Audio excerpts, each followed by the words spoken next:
Bonsoir, je suis Damas Selinou, Master Trainer au sein du programme AIMS de formation des enseignants de mathématiques du secondaire au Cameroun. En anglais, Teacher Training Programme in Cameroun et en abrégé Teacher P Cameroun. Le succès, c'est 20% de compétences et 80% de stratégie. Vous savez peut-être comment réussir, mais plus important encore, quel est votre plan pour réussir, disait Jim Rohn. Une vision sans stratégie reste une illusion, pensait Lee Bolman. L'essence de la stratégie est de choisir ce qu'il ne faut pas faire, pense également Michael Porter. Bonjour à vous et bienvenue dans cette 4e unité de formation sur stratégie de promotion de l'apprentissage du deuxième module qui est lieu intitulé Planification des activités pédagogiques. Dans cette unité de formation, nous discuterons de certains facteurs qui aident à promouvoir l'apprentissage afin de tirer vos propres stratégies notamment. Quels sont les comportements qui indiquent un apprentissage réussi dans une salle de classe? Quels sont les facteurs qui peuvent contribuer à un apprentissage efficace des mathématiques? L'avez-vous déjà vécu? Avez-vous déjà été témoin d'une telle situation? Vous donnez un cours ou une leçon durant laquelle toute la salle de classe est pleine d'enthousiasme. Après une interrogation sur la notion enseignée, vous êtes désagréablement surpris par les mauvaises performances de vos élèves, avec une moyenne de notes à peine médiocre ou passable. En tant qu'enseignant de mathématiques du terrain, avez-vous investigué sur la cause de cette contre-performance de vos élèves? Quelles étaient vos conclusions? En tant qu'enseignant de mathématiques en formation initiale, qu'en pensez-vous? Qu'est-ce qui peut en être la cause? En effet, en tant qu'enseignant de mathématiques, en plus du leadership que vous devez manifester et de vos activités de classe que vous devez préparer, il faut également vous assurer que vos élèves aient véritablement acquis les compétences que vous souhaitez transmettre. Alors, comment faites-vous pour savoir que l'apprentissage est effectif auprès de vos élèves? Qu'est-ce qui peut faciliter ou inhiber cet apprentissage?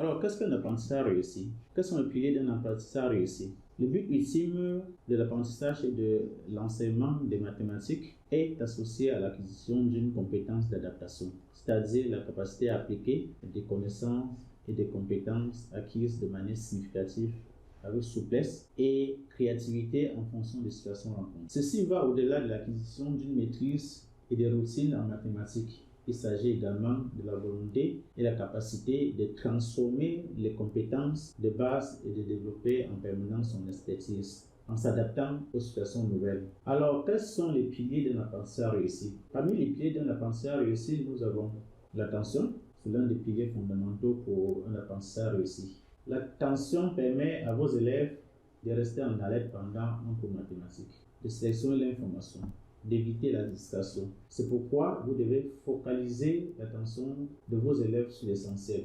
C'est pourquoi vous devez organiser vos activités en question, permettant à vos élèves d'aller étape par étape. Le niveau d'attention de vos élèves pendant un cours mathématique constitue un indicateur d'un apprentissage réussi. Vous devez captiver leur attention. La deuxième chose, c'est l'engagement actif. Un élève passif n'apprend pas. Souvenez-vous, vos élèves ne sont pas des vases que l'on remplit, mais un feu qu'on allume. En effet, lorsque vos élèves s'engagent, explorent, éveillent leur curiosité, génèrent activement des hypothèses à vérifier, c'est un gage d'un apprentissage réussi. Car la mémoire retient davantage ce qui nous touche. C'est pourquoi on s'est impliqué.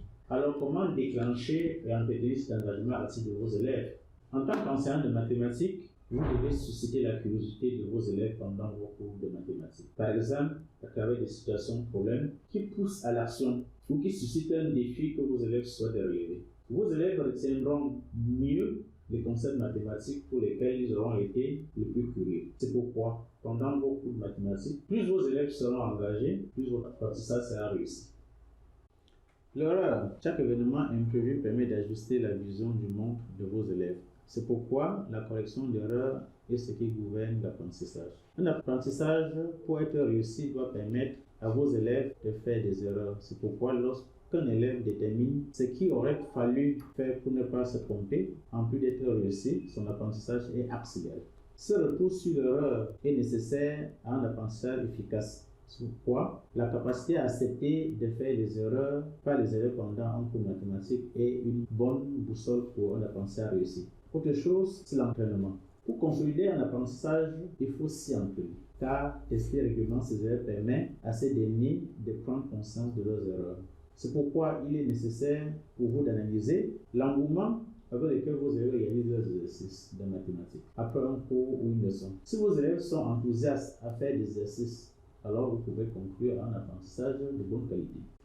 Quels sont les facteurs qui contribuent à l'apprentissage? Pour garantir la réussite de vos élèves en mathématiques, vous devez être capable de remarquer quand l'apprentissage se produit véritablement et les actions des élèves qui prouvent qu'ils sont engagés dans le processus d'apprentissage. Pour faciliter l'apprentissage en classe, nous devons connaître les facteurs qui contribuent à l'apprentissage et ceux qui lient. Voici quelques facteurs sur lesquels vous pouvez vous baser pour atteindre cet objectif. Les croyances, le comportement, l'environnement de la classe, l'utilité et l'applicabilité des notions enseignées, le raisonnement mathématique, la différenciation, la progression, le développement des compétences, l'inclusion, l'engagement des élèves et leur motivation. Passons en revue ce qui vient d'être dit.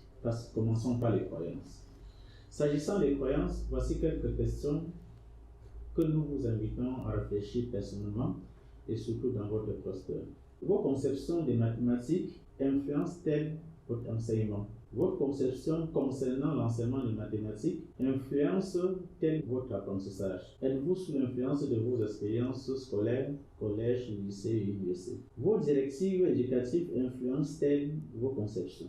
Dans le module 1, unité de formation 1, nous avons vu que vos croyances influencent l'apprentissage de vos élèves. Afin d'éviter ces influences négatives sur les résultats de vos élèves, il est important de questionner les influences de vos croyances en mathématiques au quotidien et de créer consciemment une stratégie pour vous permettre de renforcer l'expression de vos croyances positives et de changer ou éliminer l'expression de vos croyances qui peuvent influencer négativement votre façon d'enseigner et donc l'apprentissage de vos élèves. Le comportement.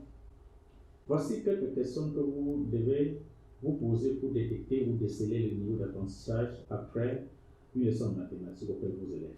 Quels sont les comportements favorisant l'apprentissage? Comment enseigner ces bons comportements?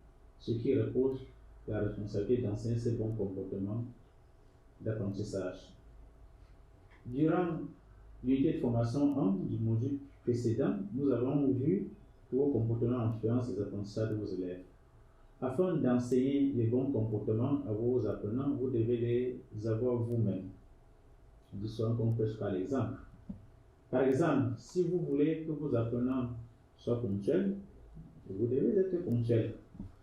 Si vous voulez qu'ils travaillent ensemble, vous devez travailler avec eux et les impliquer pendant vos cours. L'environnement de la classe. S'agissant de ce facteur, nous vous invitons à vous poser ces quelques questions. Comment l'environnement d'apprentissage de la classe encourage-t-il l'apprentissage de vos élèves? Comment félicitez-vous le bon travail de vos élèves? Avez-vous à votre disposition des ressources et des équipements adéquats? Il est vrai que l'environnement dépend de votre lieu de service. En effet, si vous êtes à Gaïgombo, la frontière avec la République centrafricaine, vous n'aurez pas le même environnement que quelqu'un qui est à Yaoundé, à Boé-Adola ou à Bamda. Néanmoins, vous pouvez vous assurer que vos élèves se sentent en sécurité et soutenus, libres d'apprendre, sans être moqués ou insultés, et qui disposent du matériel minimum pour chaque leçon. Nous appelons cela une salle de classe conviviale pour un environnement d'apprentissage positif. Prenons quelques exemples.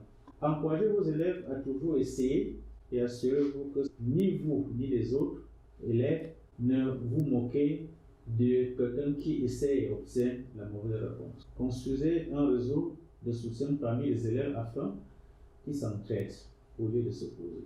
Par exemple, vous pouvez utiliser des petits groupes en tant qu'équipe, de sorte que si l'un d'entre eux se rend au tableau et n'est pas en mesure de résoudre le problème, les autres membres soient également impliqués. N'oubliez pas d'insultes. Supposons que vos élèves n'aient pas de matériel géométrique, et comme on en trouve un peu partout.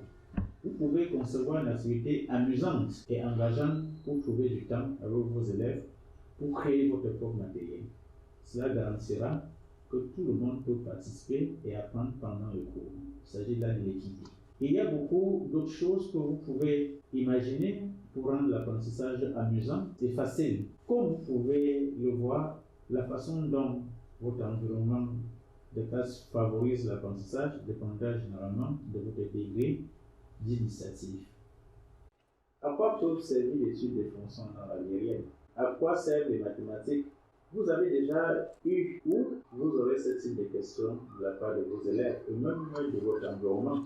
Imaginez un cultivateur qui doit se rendre chaque jour dans son champ en transportant, en plus de sa maquette et de sa roue, une ampoule dont il ne connaît ni la fonction ni l'utilité, dont il ne se sert pas durant ses activités une fois dans son champ. Pensez-vous que ce cultivateur va transporter cette ampoule chaque matin pour son champ et la ramener chaque soir? En effet, comme vous l'avez si bien remarqué, cette ampoule sera considérée comme un fardeau. Alors d'après vous, quelle doit être l'attitude de vos élèves qui ne voient pas l'utilité des mathématiques et de surcroît lorsque dans leurs activités quotidiennes, les mathématiques n'interviennent pas? Voilà pourquoi un bon cours de mathématiques doit nécessairement proposer une résolution des problèmes de l'environnement de vos élèves afin que ceux-ci y trouvent un intérêt. Voici quelques questions que vous devez garder en esprit pour l'atteinte de cet objectif. Votre enseignement vise-t-il à appliquer des concepts dans des contextes mathématiques familiers? Votre enseignement permet-il d'appliquer des concepts dans des contextes mathématiques non familiers? Votre enseignement permet-il de régler un problème dans le quotidien? La plupart des élèves du secondaire au Cameroun ne sont pas engagés dans les activités qui nécessitent l'application des concepts mathématiques. Ils ne divisent pas des fractions ou ne déterminent pas le centre de gravité dans les centres d'un ou plusieurs objets. Cependant, cela ne signifie pas que vous, en tant que professeur, ne pouvez pas rendre le sujet intéressant et fournir des exemples et des applications mesurées. La façon la plus simple de susciter l'intérêt de créer un problème caption que les élèves voudront résoudre. Présenter une situation de problème dans laquelle ils doivent appliquer leurs connaissances mathématiques et les utiliser pour découvrir de nouvelles et meilleures façons de résoudre des problèmes qu'ils ne pouvaient pas résoudre auparavant. Chaque leçon peut être un défi que les élèves seront encouragés à relever. Un challenge, disais-je. Une fois que l'activité d'apprentissage de la leçon est terminée et que les étudiants ont acquis les connaissances et compétences pour la leçon et sont capables de résoudre la situation problème, vous pouvez énumérer certaines des situations et applications du concept dans diverses carrières et professions, en particulier ceux qui font de l'argent qui existe au Cameroun. Si vos élèves peuvent visualiser leur future profession, quand ils voient comment les mathématiques sont utiles dans les professions, alors ils ont une motivation supplémentaire pour se concentrer sur leurs leçons. Nous vous invitons à prendre connaissance des exemples proposés au module 4. Ces exemples vous montreront comment appliquer concrètement la pensée mathématique et la résolution des problèmes. Raisonnement mathématique. Le raisonnement mathématique est une compétence très importante pour l'apprentissage des mathématiques. Afin de déterminer la qualité du raisonnement mathématique de vos élèves, voici quelques questions que vous pouvez vous poser. Qui conduit des réflexions dans votre salle de classe? Qui pose des questions? Quel genre de questions pose-t-on? Une bonne leçon guide les élèves tout au long du processus d'apprentissage en posant des questions qui leur permettent d'appliquer un raisonnement mathématique. Idéalement, vous pourrez créer un environnement où vos élèves participent à la réflexion. Ils devraient se poser des questions par eux-mêmes, les uns aux autres, concernant les concepts mathématiques du jour. Vous pouvez poser des questions spécifiques conçues pour les amener aux conclusions souhaitées. Si vous enseignez les fractions, par exemple, au lieu de simplement déclarer que divisé par 2 donne 2 moitiés, posez la question: que se passera-t-il si nous divisons 1 par 2? Il y aura des élèves qui diront que c'est impossible et d'autres qui ne savent pas du tout, et certains qui peuvent visualiser des fractions et seront capables d'expliquer leur réduction. Comme dans le facteur précédent, nous vous invitons à lire les exemples d'activités proposées dans le module 4. Ces exemples vous montreront et édifieront comment appliquer la pensée mathématique et la résolution des problèmes de manière concrète. Comme nous l'avons vu durant l'unité de formation précédente, tous les élèves n'évoluent pas au même rythme et n'ont pas le même type d'apprentissage. Et c'est pour cela que certains élèves peuvent courir rapidement sur la terre ferme, comme les lièvres, mais sont inaptes quand il s'agit de nager comme la tortue. C'est pourquoi vos cours doivent être adaptés aux qualités et aux capacités de vos élèves. Voici la question principale que vous devez vous poser constamment pour vérifier le caractère inclusif de vos cours de mathématiques. Les activités pédagogiques sont-elles prévues pour les élèves de faible niveau, les élèves doués et talentueux, les élèves étudiant dans une langue étrangère, les élèves handicapés? La différenciation implique que vous devez suivre chaque élève différemment en fonction de ses compétences et de son niveau. Mais différencier est parfois difficile lorsqu'on a une classe avec 40, 50, 60, 70, 80 et même 90, voire même 100 élèves. Dans ce cas, nous vous suggérons d'organiser vos salles de classe en groupe, chaque groupe avec un ou deux élèves de bas niveau, un ou deux élèves de niveau moyen, un ou deux élèves de talentueux. Après cela, vous pouvez désigner l'élève talentueux comme chef de groupe ou bien la locomotive et l'aider à gérer ses camarades de classe qui sont les moins talentueux. De cette façon, vous pouvez suivre la différenciation du groupe et de toute la classe. Parlons maintenant de la progression. Dans les unités de formation précédentes, nous avons ensemble vu l'intérêt de la progression pour la qualité de vos leçons de mathématiques. C'est pourquoi vous devez vous poser les questions suivantes. L'enseignement donné vise-t-il à faire connaître un concept, à faire le lien entre ces concepts, se préparer à un examen? Pour bien appliquer la progression dans une salle de classe, vos cours doivent être organisés de manière à ce qu'un cours ait toujours des prérequis issus des leçons précédentes ou de certaines notions abordées dans les classes précédentes afin de faciliter la compréhension de vos élèves. L'enseignement donné vise-t-il à expliciter des aptitudes aux élèves, à démontrer comment transférer les aptitudes acquises? C'est en forgeant qu'on devient forgeron. Vous devez donc permettre à vos élèves de s'entraîner suffisamment en soulignant que faire des erreurs fait partie de l'apprentissage. D'ailleurs, même une machine doit faire des erreurs pour apprendre. Qu'en est-il d'une personne, disait Alexandre Labafta. Abordons maintenant un facteur très important qui est l'inclusion. D'après vous, un élève de Gary Gombo à la frontière avec la République centrafricaine a-t-il les mêmes facilités qu'un élève de la ville de Yaoundé en termes de pouvoir d'achat pour se procurer un livre de mathématiques ou des instruments de géométrie ou d'autres ressources nécessaires? En effet, les facteurs sociaux et émotionnels ne seront pas les mêmes pour tous les élèves en fonction de votre lieu de service. Par ailleurs, même si vous enseignez dans une grande métropole, il faut toujours garder en esprit que les parents n'ont pas les mêmes facilités.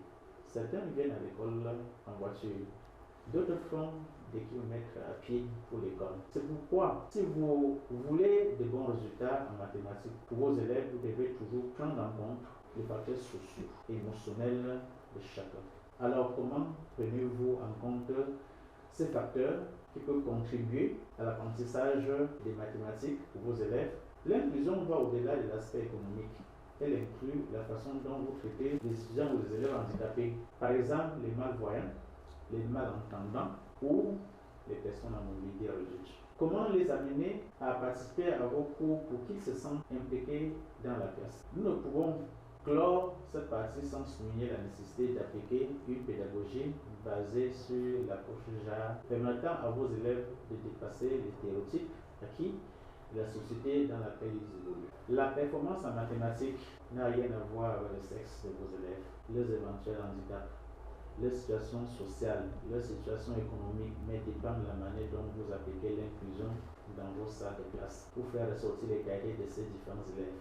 Comme dernier facteur que nous proposons, c'est l'engagement de vos élèves durant vos cours de mathématiques. Comment les apprenants abordent l'enseignant et le contenu des cours?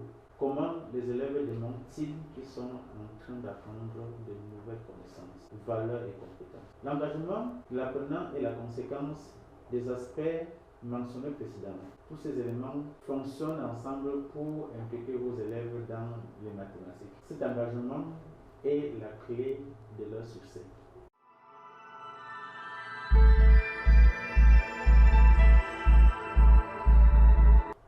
Nous venons de voir dans ce qui précède les facteurs qui peuvent contribuer ou inhiber l'apprentissage. En effet, Chaque facteur est comme un feu qui peut vous réchauffer en temps de froid, vous éclairer dans l'obscurité, mais qui peut aussi vous brûler et détruire vos efforts. C'est pourquoi je vous invite à toujours garder en esprit chacun de ces facteurs.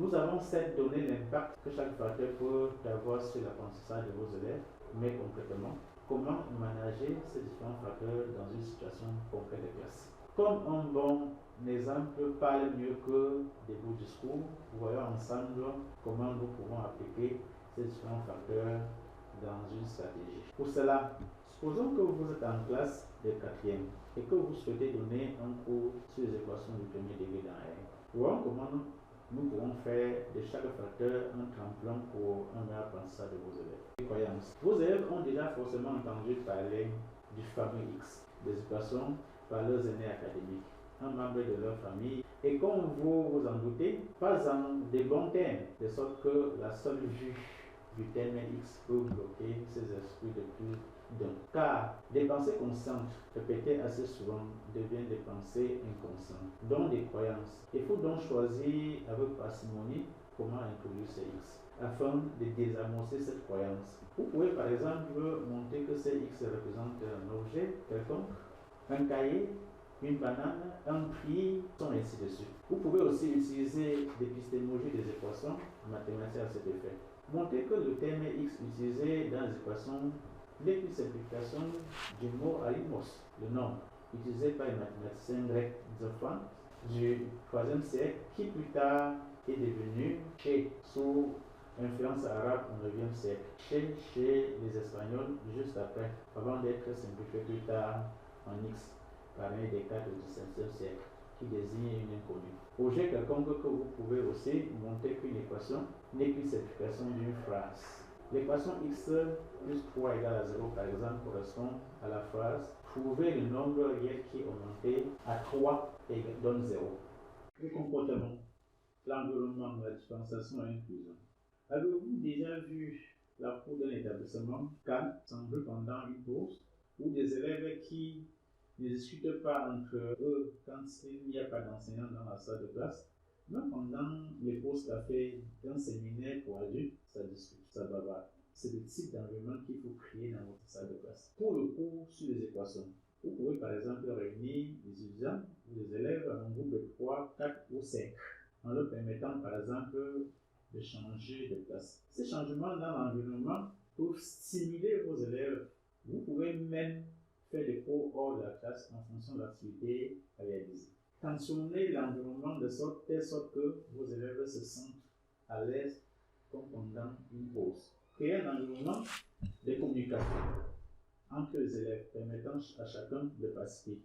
En effet, organiser les élèves en groupe permet également de garantir la différenciation et l'inclusion. Vous pouvez ainsi équilibrer les groupes afin de permettre aux élèves plus éveillés d'encadrer les élèves moins éveillés, on l'a dit plus haut. Cette stratégie permet aux élèves éveillés de ne pas s'ennuyer durant un cours et de développer des compétences en communication et en leadership. De même, en créant des groupes mixtes, garçons-filles, vous permettez de briser les barrières liées au genre. En organisant ainsi la classe, lorsque vous posez une question, tous les membres d'un groupe vont se concerter pour répondre à la question. Et d'ailleurs, si vous interrogez le membre d'un groupe et que la réponse n'est pas correcte, permettez à un membre du même groupe de corriger afin de renforcer le travail de groupe en évitant de frustrer l'élève. Passons maintenant à l'utilité et à l'applicabilité. Il est facile de montrer l'applicabilité et l'utilité des équations à vos élèves. Par exemple, pour déterminer la somme d'argent qu'il faut demander à son parent pour acheter une chaussure de 5 000 francs CFA, sachant que nous avons des économies de 3 000 francs CFA. S'agissant du raisonnement mathématique, il est nécessaire pour vous de réaliser une fiche d'activité constituée d'un ensemble de questions, permettant à vos élèves de déduire eux-mêmes les différentes propriétés liées à la résolution des équations. De cette manière, vos élèves développent le raisonnement mathématique et ils s'aperçoivent que c'est facile de faire des équations, car ils auront eux-mêmes défini les différentes règles liées aux équations du premier ordre. La qualité de leur raisonnement mathématique va donc dépendre de la qualité de vos questions. Par exemple, pourquoi ne pas partir du problème précédent? Quelle somme d'argent faut-il demander à son parent pour acheter une chaussure qui coûte 5 000 francs, sachant qu'on dispose des 3 000 francs CFA. Vos élèves pourront répondre intuitivement à cette question posée. Votre activité consistera à les aider à formaliser ce problème de façon à obtenir une équation mathématique, d'une part, et à formaliser la méthode de résolution d'autre part. Parlons maintenant de la progression. S'agissant de la progression, votre cours sur les équations a besoin de certains prérequis, notamment les compétences sur la factorisation et le développement. C'est pourquoi, dans votre progression, le cours sur la factorisation et le développement doit nécessairement précéder celui des équations. Dans l'activité proposée à vos élèves pour développer leur raisonnement mathématique, vous devez ajouter des questions permettant de vérifier ces prérequis. Ceci permet à vos élèves de voir directement la relation entre ces deux notions. Engagement de l'apprenant. L'engagement des élèves passe principalement par la motivation. En effet, pendant le cours sur les équations, vous pouvez organiser une compétition, encourager les élèves par des félicitations par exemple, des bonus. Vous pouvez même raconter des histoires, pourquoi pas.